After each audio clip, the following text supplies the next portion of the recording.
어제 오후에 북한이 드디어 레드라인을 넘었습니다. 관련 영상 보시고 이어가 보도록 하겠습니다.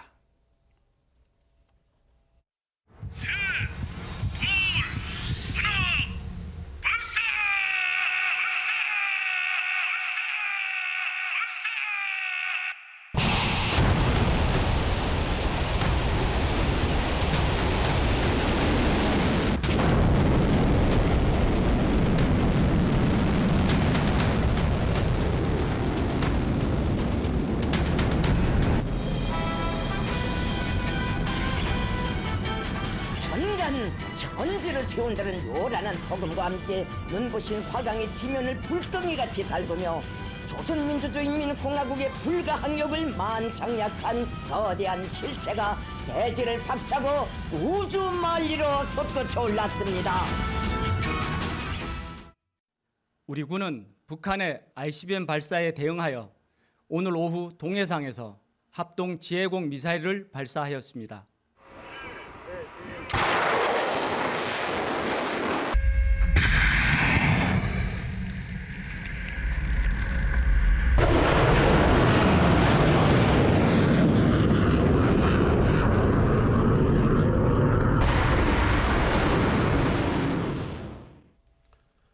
우리 정부도 즉각 대응 발사하는 모습까지 공개할 정도로 지금 긴박하게 움직였는데 하재근 평론가님, 대체 북한이 이번에 뭘 쏘았길래 레드라인을 넘었다고 지금 보는 겁니까? 그러니까 미사일 중에서 제일 위험한 게 ICBM이거든요. 대륙간 탄도탄. 아하. 대륙을 넘어서 장거리를 타격할 수 있는 미사일인데 네. 여기에 핵을 실을 수 있고 아하. 미국이 이 미사일에 대해서 굉장히 민감하게 반응하는데 바로 그걸 쏜 거예요. 아하. 그걸 쐈다는 것 자체도 레드라인을 넘은 건데 네. 또 문제가 네. 약속을 어긴 거예요. 아하. 2018년에 ICBM을 안 쏘겠다라고 북한이 약속을 했거든요. 네. 이른바 모라토리엄이라고 해서 발사 유예 약속을 했는데 네. 요번에 4년 4개월 만에 ICBM을 쏜 겁니다. 네. 그리고 요번에 발사된 미사일이 기존의 미사일도 아니고 신형이라고 하는데 네. 고도와 사거리가 모두 역대 최고치라고 합니다. 아하. 그러면 그동안에도 계속 ICBM을 연구하고 군비를 증강해 왔다는 거 아니냐 이런 얘기가 나올 수밖에 없는 거고 이번 미사일 같은 경우에 화성 17형이라고 하는데 네. 요번에 발사를 해가지고 6,200여 킬로미터까지 올라가서 1,000킬로미터 정도를 비행을 해가지고 한 4,000초 정도를 하늘에 있었습니다. 네. 그리고 동해 공해상의 예정 수역에 정확히 탄착했다고 합니다. 네. 당연한 얘기일 수 있습니다만 실제 목표물을 타격한 건 아니고요. 지금 높이 쏘아 올린 다음에 지금 가상의 목표물 거기에 타격 지점에 정확히 맞췄다고 지금 북한은 자랑을 하고 있습니다. 우리 군은 분석을 어떻게 하고 있을까요? 백성문 변호사님. 네, 합참에서는 어제 오후 2시 34분쯤에 평양 순안공항 일대에서 동해상으로 ICBM 한 발을 고각 발사했다 이렇게 밝혔는데요. 네. 일단 지난달에도 여러 차례 북한에서 탄도미사일을 발사한 적이 있었죠. 지난달 27일과 이달 5일에 발사했던 탄도미사일은 우주발사체를 가장한 ICBM의 성능 시험이었다라면 이번에 발사한 건 의심할 여지 없는 완전체 ICBM이다 이렇게 발표를 했습니다. 네. 더 나아가서 분석하는 경우 그 내용이 완전체를 넘어선 괴물 ICBM이라고 불리는 신형 ICBM이라고 지금 평가하고 있습니다. 괴물 ICBM이래요. 아니 최단비 변호사님 대체 어떤 미사일이기에 괴물 ICBM이란 말이 붙습니까 지금? 네, 이 ICBM은 이름이 이제 화성 17형이라고 이제 불리우는 미사일인데요. 공개를 처음 한 것은 지난 2020년 10월에 이제 당 창건일에 최초로 열병식에서 이제 공개를 했습니다. 근데 이 미사일 같은 경우는 길이가 24에서 27m 그리고 지름이 2.5에서 2.9m인데 이게 세계 각국이 개발한 ICBM 중에서 가장 길고 큰 편이고요. 단순히 길이와 지름이 가장 길기 때문이 아니라 이게 최대 사거리가 15,000km라고 전문가들은 추정을 하고 있습니다. 네. 이 15,000km라고 하는 것이 북한에서 이 미사일을 쏘면 미 전역은 물론이고 아프리카, 오세아니아, 남미 일부 지역 등의 주요 대륙이 모조리 사정권 안에 드는 그러한 미사일이기 때문에 하하. 현재 괴물 ICBM으로 불리고 있습니다. 물론 이번에 화성 17형은요. 앞서도 말씀드렸지만 각도를 높이 했어요. 일단 위로 거의 수직으로 쏘아 올립니다. 6,200km 정도 일단 쑥 올라갑니다. 그러다가 수평 비행을 한 1,080km를 합니다. 그렇게 해서 앞서 말씀드린 가상의 목표물에 떨어져요. 그런데 이걸 전문가들 얘기를 들어보면 35에서 40도 정도 정상 각도, 미사일 쏘는 정상 각도로 발사한다면 사거리가요. 어디까지 날아가냐? 15,000km까지 날아갈 수 있대요. 그럼 이게 쉽게 말하면 어디까지냐? 평양에서요. 미국의 수도 백악관이 있는 워싱턴까지 얼마인 줄 아세요? 거리가 11,000km입니다. 11,000km이기 때문에 15,000km 미국 본토 전역을 다 타격할 수 있는 무시무시한 지금 ICBM이라는 게 전문가들의 분석입니다. 먼저요. 지난 2017년 5년 전입니다. 당시 화성 15형을 개발했을 당시에 북한의 방송 보시고 이어가 보도록 하겠습니다. 화성 15형 무기 체계는 미국 본토 전역을 타격할 수 있는 초대형 대륙간 탄도 로켓으로서 오늘 비로소 국가 핵무력 완성의 역사적 대역 로켓 강국 위협이 실현되었다고. 방금 보신 것처럼 화성 15형 그때만 해도 이것도 무시무시한 거였어. 근데 화성 15형 쐈다고 자랑했던 게 2017년이었습니다. 그런데 이듬해 2018년에는 안 쐈어요. 왜냐하면 그 이후로 앞서도 말씀드렸죠. 2017년 도발 이후에 4년 4개월 만에 이번에 ICBM을 쐈어요. 그러면 2018년부터 왜 안 쐈냐? 여러분 아시죠? 2018년에는 이러한 일이 있었기 때문입니다. 먼저 영상 만나보시고 이어가 보도록 하겠습니다. 2018년 4월 21일부터 핵시험과 대륙간 탄도 로켓 시험 발사를 중지할 것이다. 핵시험 중지를 투명성 있게 담보하기 위하여 공화국 북부 핵시험장을 폐기할 것이다.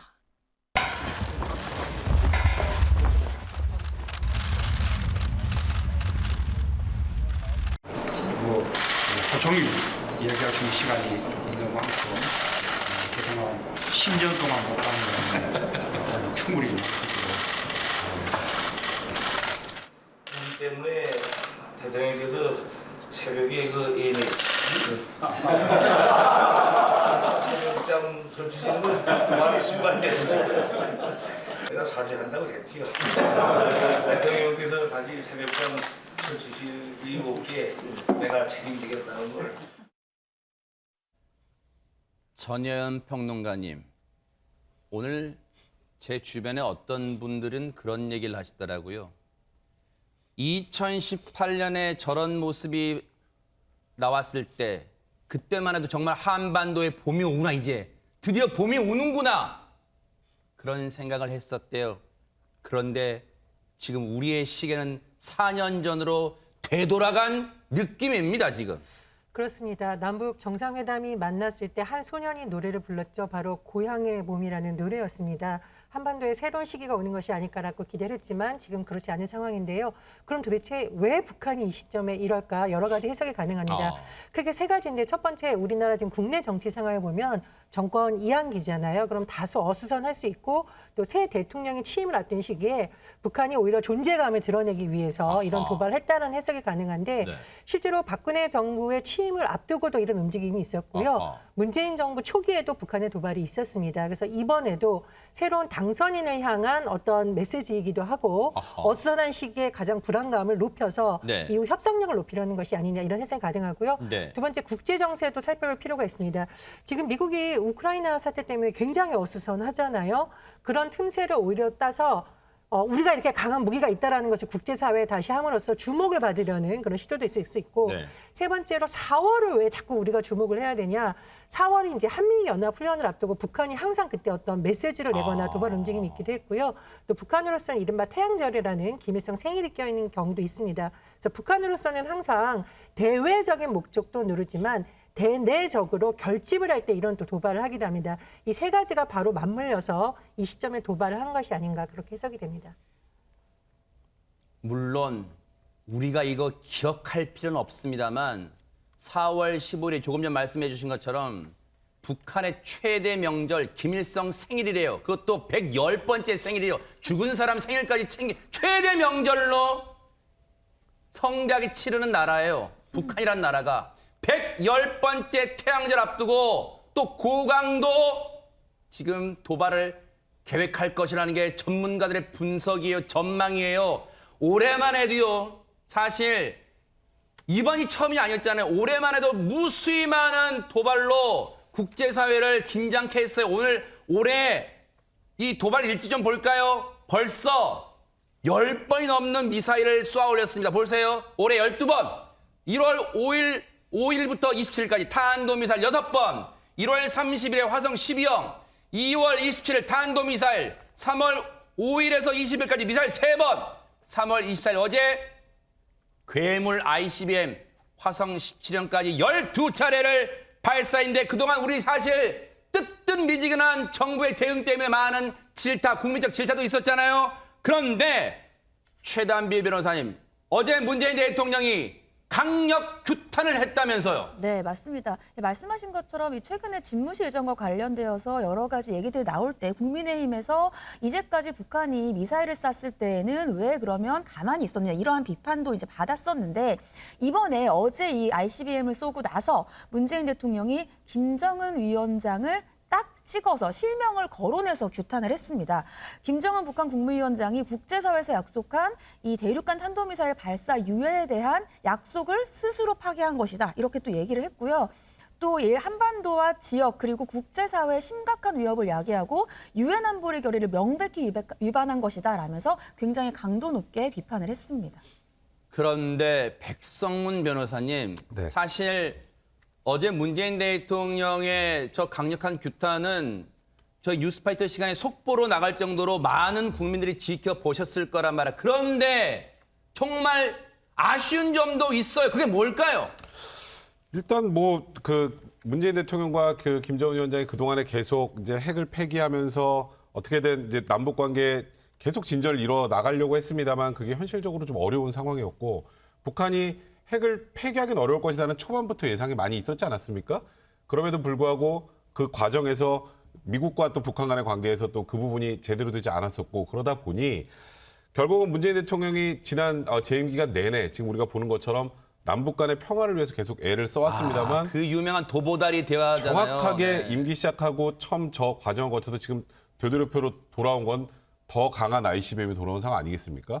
그런 상황을 고려한다면 문재인 대통령의 집권 과정에서 북한과의 관계를 위해서 애썼던 것이 좀 수포로 돌아간 그런 느낌, 그런 부분을 생각한다면 저 장면을 본다면 더더욱이나 아쉬운 마음이 들 수밖에 없는 그런 상황입니다. 정말 남한 주민, 북한 주민 다 기만한 거잖아요. 저 장면은. 김정은. 그런데 어제 영상에서요. 어제 이 미사일 발사 김정은 위원장이 직접 현장을 찾았다 이런 얘기가 있어요. 하재근 평론가님. 예, 그러니까 이게 아까도 말씀드렸지만 약속을 어긴 건데 그 약속을 어겼다는 것을 김정은 위원장이 현장을 찾지 않아도 어차피 김정은 위원장이 책임자거든요. 그런데 현장을 찾았다는 건 여발한 듯이 내가 지금 이렇게 결정을 내렸다라고 공개를 하는 것 같은데 북한 관영 매체들이 뭐라고 보도를 했냐면 김 위원장이 이번 ICBM 그 발사와 관련해서 친필 명령서를 하달했다고 보도를 했거든요. 그러면서 현장 과정을 직접 지도했다 이렇게 보도를 했기 때문에 오히려 김 위원장이 약속을 어겼다고 서방 국가한테 메시지를 지금 날 좀 봐라라고 공개하는 듯한 그러한 구도가 됐습니다. 여러분 정말 기가 차지 않습니까? 전 세계가 경악해하고 놀라워하고 무서워하는 저 대륙간 탄도미사일을 쏘아 올리는 장면을 앞서 보셨죠? 음악 깔고 발사사사사 무슨 영화 찍는 것처럼 그렇게 영상을 만들어내요. 지구상에 이런 나라가 있습니다. 정말 어처구니가 없습니다. 지금 저렇게 등장하는 걸 만들어요, 영상으로. 너무너무 어처구니가 없지 않습니까, 여러분? 그런 장면을 지금 우리는 보고 있을 수밖에 없습니다. 어처구니가 없습니다. 대체 김정은이 말한 명분은 뭡니까, 하정은 평론가님? 김정은 위원장이 직접 얘기를 했는데 전 세계에 자신들의 그 전략 무력의 위력을 다시 한번 똑똑히 인식시키게 될 것이다라고 하면서 자기들 국가의 안전에 대한 담보와 신뢰의 기초를 더 확고히 하는 계기가 될 것이다. 그러니까 이런 미사일로 인해서 자기들이 안전해질 것이다. 이렇게 얘기를 하면서 압도적인 군사적 공격 능력을 갖추는 것이 바로 가장 믿음직한 전쟁 억제력이다. 국가적 방위력을 갖추는 것이다. 라고 하면서 앞으로도 막강한 군사 기술력을 갖추고 미 제국주의와 장기적 대결을 철저히 준비해 나갈 것이다. 네. 이렇게 얘기를 했기 때문에 앞으로도 군비 증강을 네. 멈추지 않을 것 같습니다. 그런데 이 와중에 북한의 미사일 도발 이유, 배경을 이 발언에서 비롯됐다고 분석하는 발언이 나왔습니다. 한번 들어보시고 이어가 보도록 하겠습니다. 국민들이 불안하면 현 정권을 지지할 것이다라는 그 계산으로 김정은이가 저렇게 쏘는 겁니다, 여러분. 제게 정부를 맡겨주시면 저런 버르장머리도 정신 확 들게 하겠습니다. 버르장말을 고친다는데 어떻게 하는지 보여다오. 한번 해봐. 이런 의미라는. 그렇지. 할 때만 해봐. 버르장머리 한번 고쳐줘봐. 이제 인수위 사람들이 좀 명심해야 될 게 선거 때 그 후보가 했던 말대로 했다가는 이명박 박근혜 시절보다 훨씬 더 엄혹한 남북관계에 직면하게 될 겁니다. 그때만 해도 북한의 핵 능력이나 미사일 능력이 지금 같지는 않았어요. 개발 중이었죠, 그때는. 지금은 엄청나게 커졌거든. 그런 북한을 달래가면서 관리를 해야지 뭐 버르장머리니 무슨 선제 타격이니 이거는 안 된다는 사실을 명심해야 됩니다. 전현 평론가님, 정세현 전 통일부 장관의 이 분석은 어떻게 봐야 될까요? 그런데 뭐 버르장머리 한마디 때문에 한반도 문제가 경색된다라기보다는 제가 말씀드렸듯이 일단은 정권이 바뀌는 시기에 북한의 도발은 문재인 정부 초기에도 있었습니다. 그러니까 존재감을 과시하려는 목적이고 서방 세계의 이른바 본인들의 어떤 그 능력을 과시하려는 면이 있었기 때문에 이거 하나만으로 볼 수는 없습니다. 다만 우리가 강하게 북한을 진압하면 뭔가 되겠지라고 하는데 그것이 현실적으로 쉽지는 않다라는 것이죠. 이명박 정권과 박근혜 정권에서도 그런 입장을 취했었는데 그러면 남북에 평화가 오고 북한이 도발하지 않았느냐? 그건 아닙니다. 여러 가지 국제 정세도 있고 여러 가지 문제가 복잡한 것이고요. 두 번째로 문재인 정부에서 대화를 계속 하려던 노력에 대해서 어떤 분들이 굉장히 비판적인데 뭐 일부분 그런 의견이 있을 수 있겠습니다만 대화를 자꾸 하려는 것은 대화가 단전된 상대에서 충돌이 있을 경우에는 이것이 정말 전쟁의 수준은 큰 위협으로 번질 수가 있어요. 그런데 한 라인이 구축되어 있거나 그렇다면은 작은 충돌에서 막을 수 있는 가능성이 있기 때문이거든요. 결국 국가 지도자는 국가의 안전과 국민의 생명을 지켜야 될 책임이 있기 때문에 조금 더 신중하게 접근하면 좋겠다 이런 발언을 한 것으로 보이고요.